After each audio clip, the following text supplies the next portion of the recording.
Right, the action cycle is completed.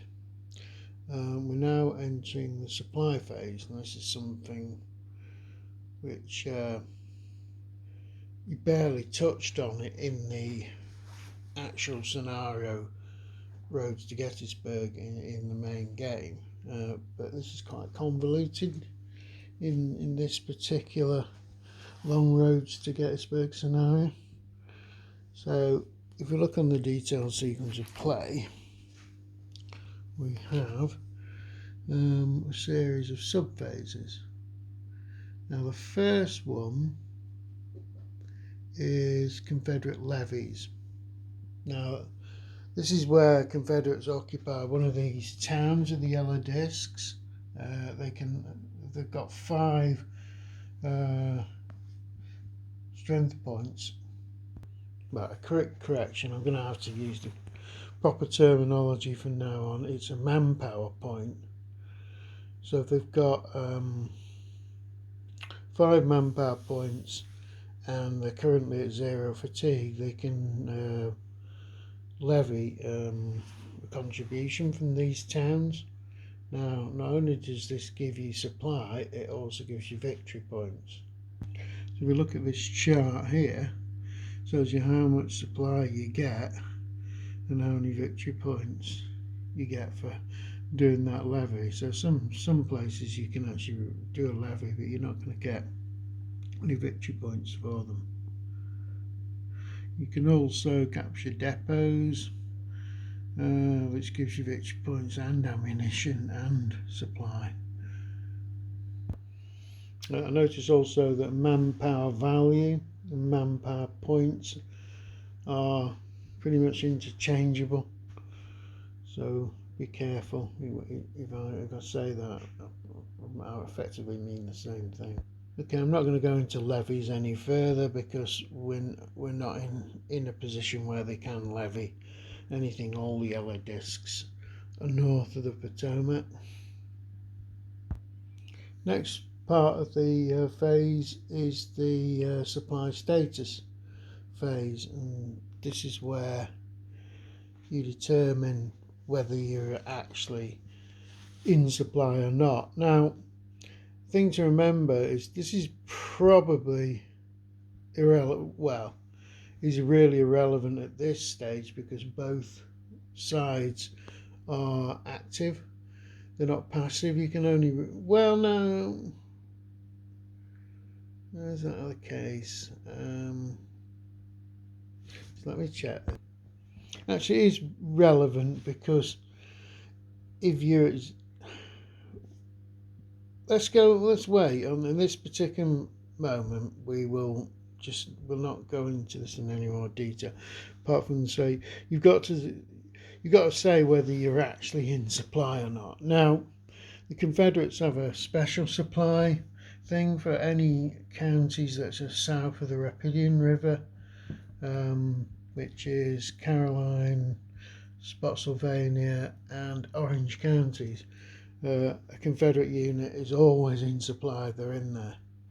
Another thing is if a Confederate unit's in a county where they've got a depot, which they've only got one depot in Culpeper, they'll be in supply. And also you can be in supply even if you're not in that Culpeper, so long as you're within a 6 movement point. Is it movement point or hexes? Right, just check that. It's actually hexes. So you could be. Culpeper's probably not a good example, but if you were actually in the adjacent, say if you were in Rapidan or whatever it is over here, which is another county, you would actually be, if you were still within 6 hexes of a Confederate depot, you could draw supply from it.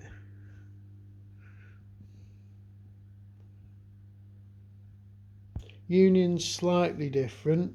They can also count as being in supply if they're in a county with a Union depot. There's quite a lot of Union depots around, Look at all these ones, the blue discs and the blue blocks.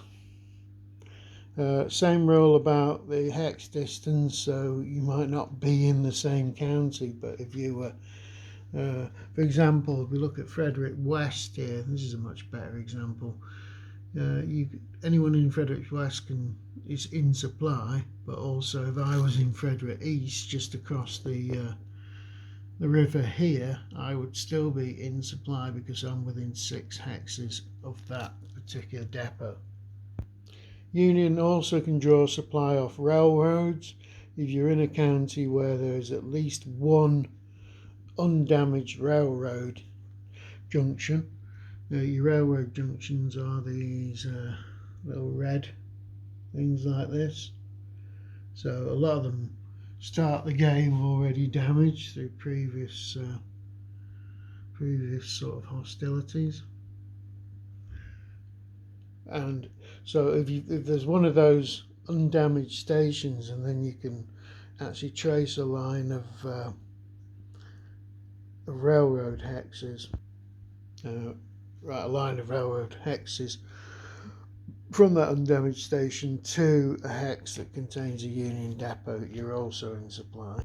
Other special Union rules: if you're off the map on the Union Railroad or the Union Naval tracks, this is the Union Railway track here, and this is the Union Naval track, you're also in supply. Another thing to check is the impact of Union control over the Shenandoah Valley and over the Potomac River.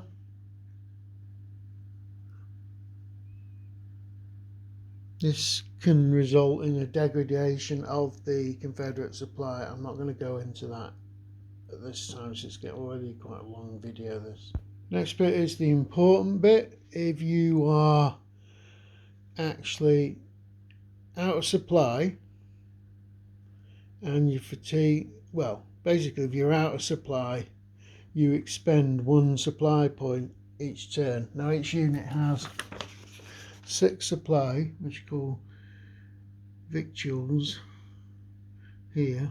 I hate that term. So in other words, like if we're looking at Johnson's Corps here, what I do is I'll just cross out one of those boxes to say that I've dropped 1 supply level. The further you drop your supply level, you start losing manpower and you start losing combat effectiveness. You effectively become disorganized. The only exception to expending supply in this particular phase is if you're at fatigue level 0 and you're actually in supply. You don't consume 1 supply level. Next phase, we're looking at foraging and resupplying. Now this is for passive players only. You can actively boost your supply levels. You can take a direct supply if you're in supply. As in those conditions I've already explained, for the Union and the Confederacy, if you're actually in supply, you're a passive player this turn, you can resupply.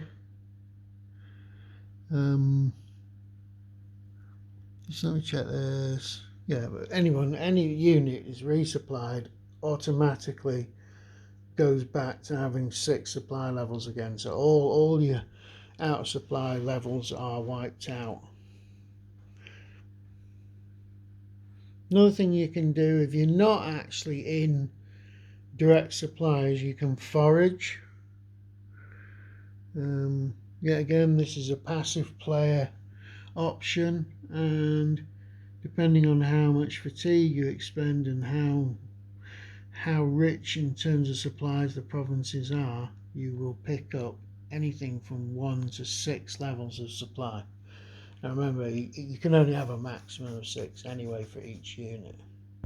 As I briefly touched on, if you're out of supplies, i.e. your supply level is down to 0, you basically you become disorganised. Now if you're already disorganised, you lose 1 manpower point.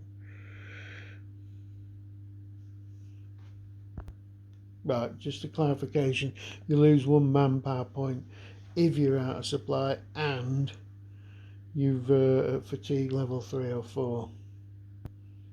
These units that become disorganised because of the fact they've got no supply cannot reorganise in an unsupplied state.